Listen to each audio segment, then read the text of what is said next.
रैदास जी एक भक्ति आंदोलन के संत थे। वे कवि थे और उनका जन्म वाराणसी में मूची समुदाय में हुआ था और वो कबीर जी के समकालीन संत थे। इससे आगे हम रैदास जी के पदों के बारे में व्याख्या करेंगे।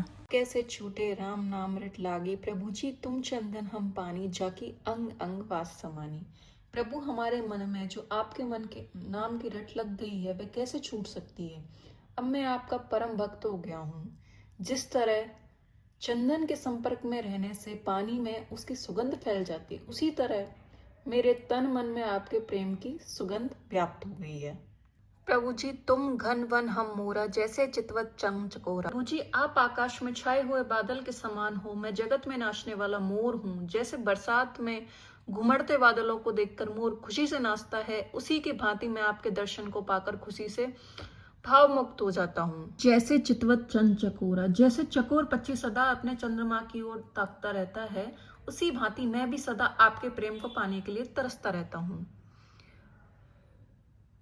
प्रभु तुम दीपक हम बाती, जाकी ज्योति वरै दिन राती। हे प्रभु आप दीपक हो और मैं उस दिए की बाती हूँ जो सदा आपके प्रेम के लिए जलता रहता हूँ। ज्योति वरै दिन राती, यहाँ कभी ईश्वर को एक परम सत्ता मानकर यह कहता है कि ईश्वर ने जो ज्योति पुंज के रूप में पूरे संसार को आलोकित किया है वह अनादि काल से ज्योति के रूप में जलता आ रहा है और अनंत काल तक भविष्य में जलता रहेगा।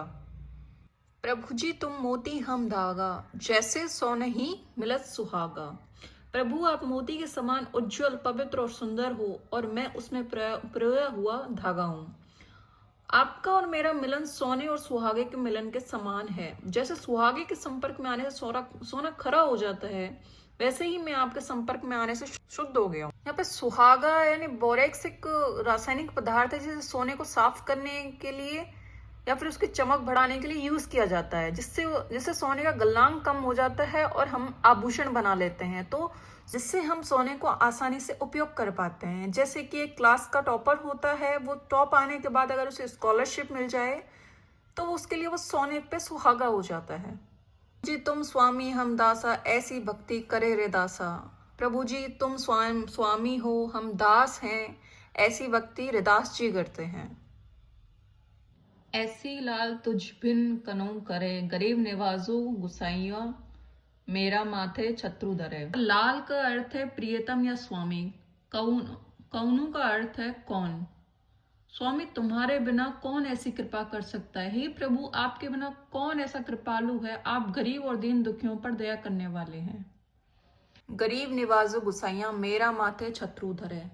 निवाजू का अर्थ है कि रक्षा करने वाला, जो गरीबों की रक्षा करने वाला। गुसाई यानी गरीबों को सहारे देने वाले भगवान। छत्र यानी सम्मान देना किसी को भी, राजाओं जैसा। तो गरीब निवाजो गुसाइया, मेरा माथे छत्रु धरे, यानी कि ऐसे कृपालु स्वामी हैं जो मुझ जैसे अछूत और नीच के माथे पर राजाओं जैसा छत्र रख दिया।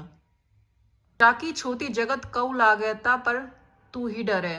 आपने मुझे राजाओं जैसा सम्मान प्रदान किया। मैं अभागा हूं, मुझ पर आपकी असीम कृपा है। आप मुझ पर द्रवित हो गए हैं। नीचो ऊंच करे मेरा गोविंद, काहूते न डरे। स्वामी आपने मुझ जैसे नीच प्राणी को इतना उच्च सम्मान प्रदान किया। नामदेव कबीरो त्रिलोचन साधना सैनो तरे।